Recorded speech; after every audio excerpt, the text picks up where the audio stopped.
Welcome to HardTalk. I'm Stephen Sacker. Nicolas Maduro, Venezuela's authoritarian socialist president, has one key asset: durability.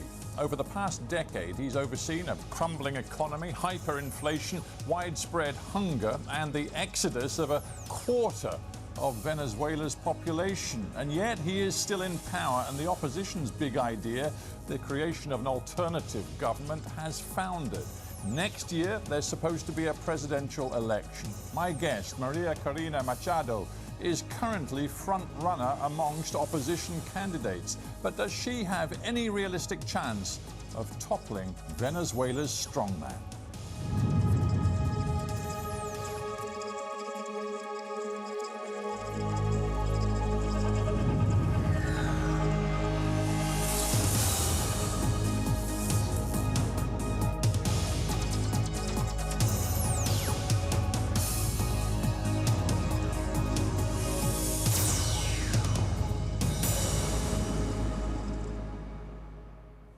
Maria Corina Machado in Caracas, Venezuela. Welcome to HardTalk. Thank you very much, Stephen. It's a pleasure. Well, it's great to have you on the show.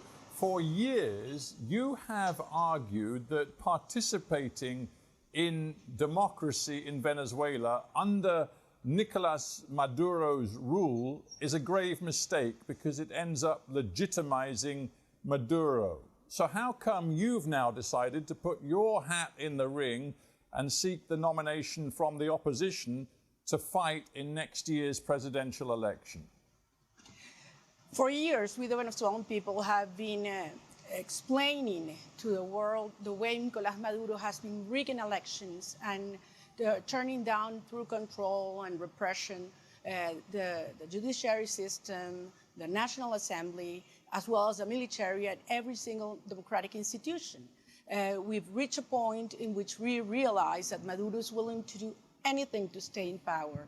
And the only way through which we can confront and defeat him is building a huge, unprecedented social movement, citizen movement that is right now arousing and growing. Finally, the world has to understand that this is a criminal system much worse than a conventional dictatorship. And the only way we can stop migration, we can stop destabilization of democratic systems and in other countries in the region, is by a transition to democracy that requires strength, certainly, as well as accompany and support from democratic nations throughout the world. Right, but I'm still puzzled as to why you think it is going to be possible for you to run in an election while Maduro is still in power. You've just described what you see as all of the massive negatives about Maduro's control of your country. So is your standing, seeking to be the opposition candidate, is that of purely symbolic value? Do you believe this election will never happen, or what?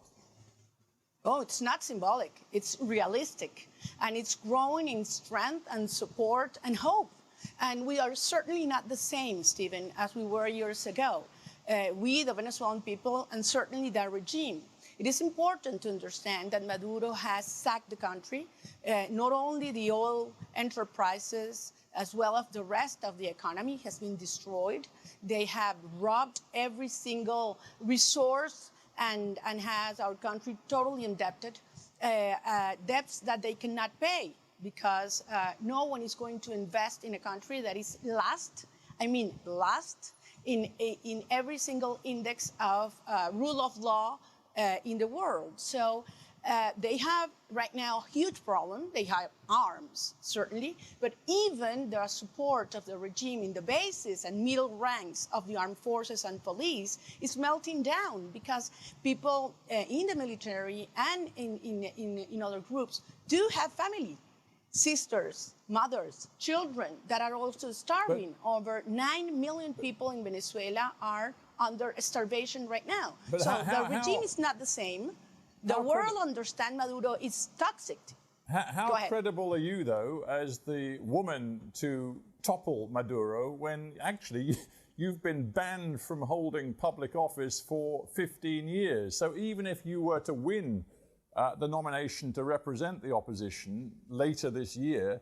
Under Venezuela's current laws, you couldn't run for president. Well, the question would be, don't you think that that's a proof how much the regime fears facing us, facing me in the next year election?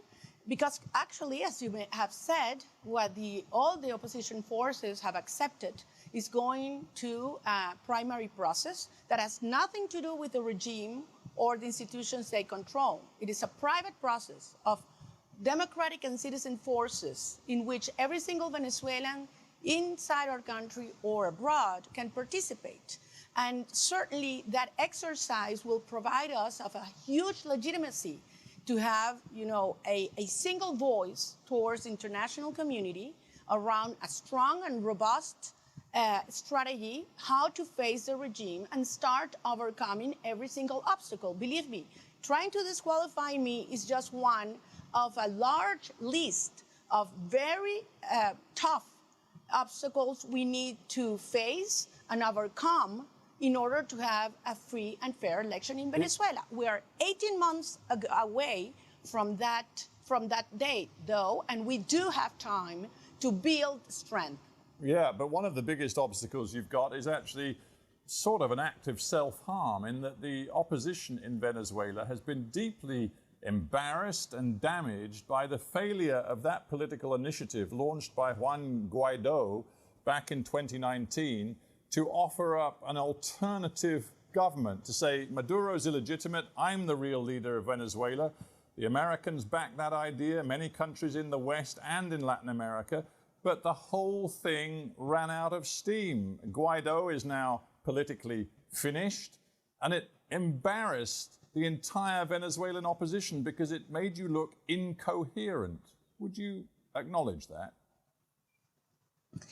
Let's say we have had several setbacks. That's true. You have to understand that we're facing a criminal regime that's willing to do anything to persecute, to blackmail, to go against families. And that's one of the reasons you see people you used to trust in different sectors, not only politicians, that somehow decide to abandon the fight. And it's tough. And I don't want to judge anyone. But that's why Venezuelan people had been in the last month somewhat, let's say, quieter or calm or with a step back. But suddenly, with the whole idea of the primary process, Venezuela has awakened. What we've seen in the last 5 months is impressive. I haven't seen this before. I've been fighting against this regime for over 20 years. But Ms. I have to travel throughout my country, Stephen, driving my car because forgive me for interrupting, Ms. Machado, but when you talk about this new move and mood in Venezuela, I'm thinking to myself, I visited your country several times. In 2014, 2017, we saw mass protests on the streets, hundreds of thousands of Venezuelans demanding political change and the end to Maduro's regime. We don't see those crowds today. You in the opposition are not mobilizing ordinary Venezuelans today in the way that you did, let's say, 9 years ago or 7 years ago. Actually, it's different. You are right. A lot of people believe that 2024 might be their last chance to have their families back together, the last chance not to lose whatever they have left in their small businesses, their properties, and even the last chance to stay in Venezuela. So this fight has turned beyond a political one, and this fight has turned into a spiritual one, existential one. I've never seen something like this before, Stephen. I've been in the streets for over 20 years, and you know that. So I do think the regime is worried because they know this is new. They are losing all their grip on society and social control through food stamps and money they give to people that behave well. They have lost their control on the base of the military. So I do think it's going to be tough. I think the primary process should be taken care of. I hope the international community understands that the only way we can stop migration and the destruction of Venezuela is through giving back hope to our country that we do have possibility, a way to pave out through a democratic and pacific process. Right. And I'm committed to that. And we will go all the way, regardless of what the regime does to me and other people. Right. We'll get to the international community and what you want to see from them in just a minute. But just another question about the internal politics of Venezuela. You've always been one of the most outspoken, one of the most radical or militant representatives of the opposition, in that you've opposed dialogue with Maduro. You want to see socialism completely dismantled. That's always been your position. But there are others who have a different position. And for example, there are opposition leaders who agreed to go into a dialogue, negotiating process with Maduro's people in Mexico at the end of last year. It's supposed to be continuing this year. Right now it seems stuck, but there are those in the opposition who think the best way forward is to negotiate with Maduro. Do you think they're wrong? I do not discard a negotiation at some point, but I do want a negotiation in which we can force the regime to move forward to a transition to democracy. I do not want a negotiation to have the status quo in place, which is what has happened in the last 15 initiatives of dialogue that have taken place in the last 20 years. I mean, we have to be very objective. What has been the outcome of these preceding dialogues? Maduro has gained legitimacy, money, and time, which is at the end what they want. They don't care about Venezuela being destroyed and people dying. So my point is we need to gain strength and legitimacy to go into a true negotiation table in which the people of Venezuela can be sitting in that table, and in which not a few representatives of the democratic sector get what they want. So once again, I believe the primary process will be a unique opportunity to have that leadership legitimized so we can go into a new negotiation in which we'll be in a relative position, stronger relative position, in order to have true negotiations with the regime. You claim to speak for all Venezuelans, but let us remember your background, Ms. Machado. You come from an elite family. Your father ran one of the biggest steel companies in Venezuela before the socialist revolution. You were educated partly in the United States. You've traveled all over the world. Most Venezuelans right now are experiencing profound poverty, suffering real hunger. A quarter of the entire population has actually fled from Venezuela. Do you think you really understand ordinary Venezuelans, particularly when you say that your solution for Venezuela is a sort of Thatcherite free market capitalism in which you even want to see the oil industry in your country completely privatized? Do you think ordinary Venezuelans really agree with you on that sort of thing? Absolutely. Over 20 years of socialism has turned Venezuela into a country that desires to have prosperity, to have open markets, respect for private property, and dignity, mainly dignity, that you can live and you can succeed with your work and live with dignity, that you can have employment that give you the possibility of living well. And that obsession of dividing our country into black and white, rich and poor, the past and the present, has turned down. I mean, we are citizens. We all long the same. We want to have our families together. We want to have our kids back home. And we want to have a country and we can live with respect and recognize each other in a plurality, which is essential to democracy. And this is beautiful because for the first time in our history, yes, we are proposing a vision of development of Venezuela that has the individual and the family in the center and not the state on top of us. And Venezuela is more than willing and to embrace this possibility and very excited about it, especially the poor and the young.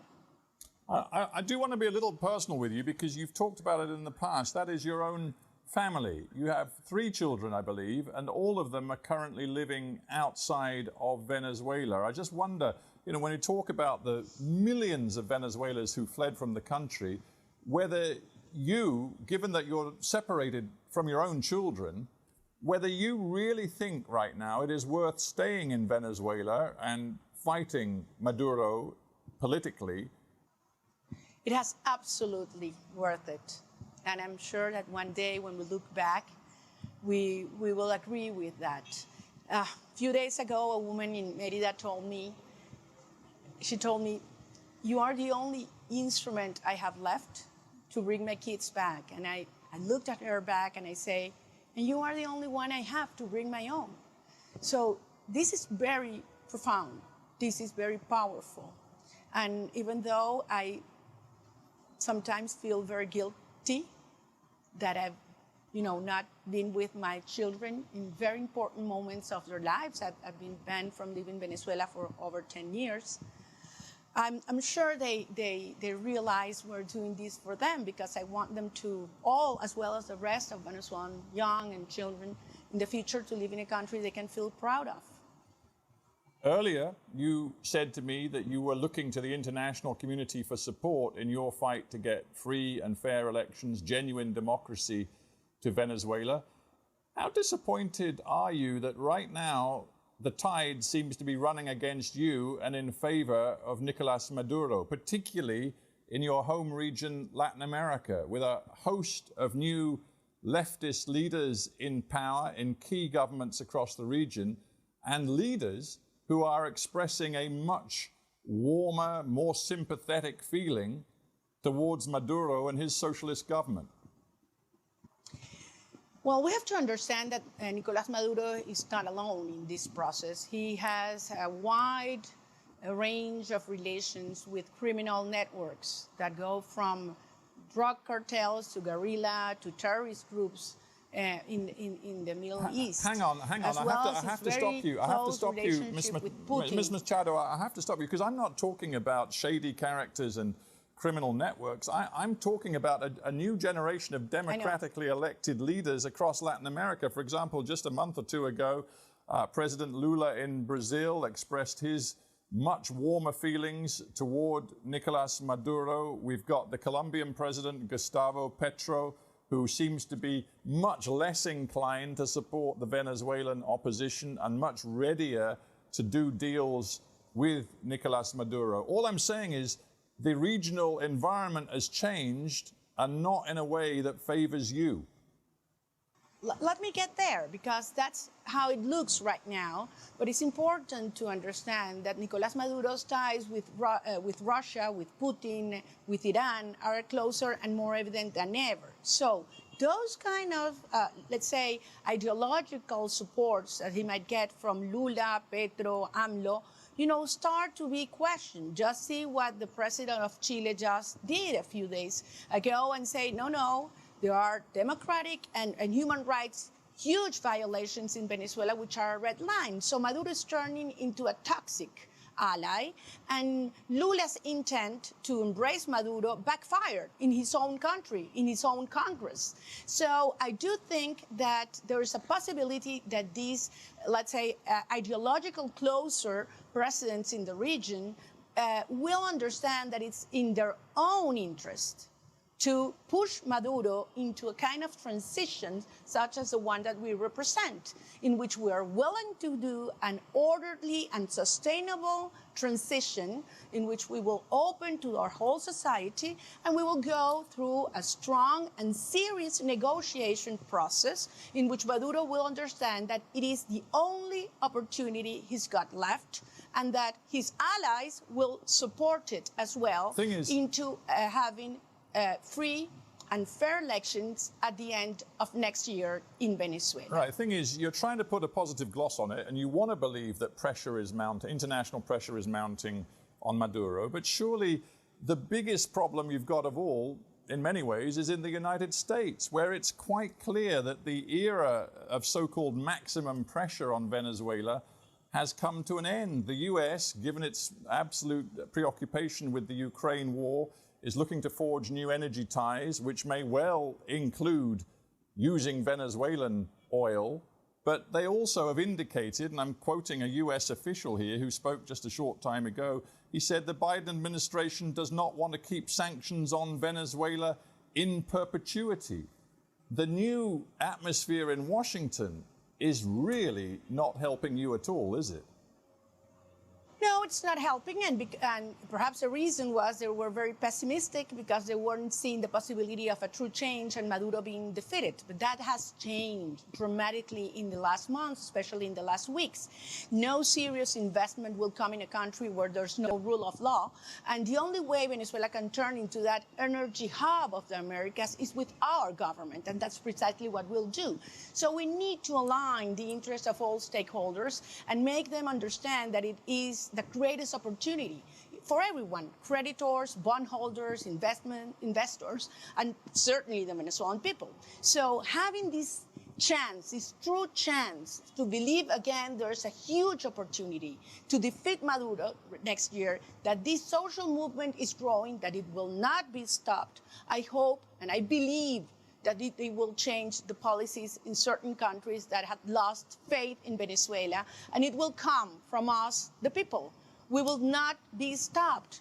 We will not be disqualified, and we will not give up. We will fight until the end, and we will bring back democracy and families back together in Venezuela. Right. Well, we're almost at an end, but you've just used a very interesting phrase, we the Venezuelan people, you just said. Are you sure your interests truly align with the ordinary people of Venezuela? One last issue I want to put to you, sanctions, particularly the tough US sanctions on Venezuela. You say they must be maintained. You do not want to see relaxation. Many Venezuelans say something very different. They are hurting ordinary Venezuelans who are suffering terrible poverty anyway, and they would love to see a relaxation of sanctions. Again, are you sure that your particular interests as an elite opposition leader coincide with those of the Venezuelan people? Stephen, I am a Venezuelan citizen. I do not divide people in any of those categories which socialism does. Unfortunately, this is something we all Venezuelans share right now. I'm a Venezuelan mother with my kids very far, and I want to ensure that they all have the opportunity to grow in a great country that gives opportunity to all. And perhaps you should come soon and feel the magnitude of this energy growing.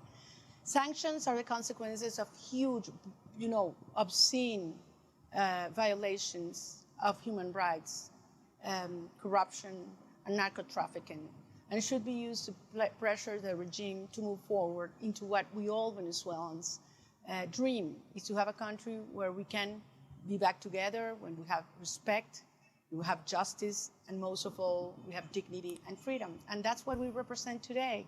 So I am confident that even though we have huge dangers in the face of us, huge challenges, we've been preparing for over 2 decades for a moment in which we can all put all that talent and accumulated strength and experience, and the time has arrived.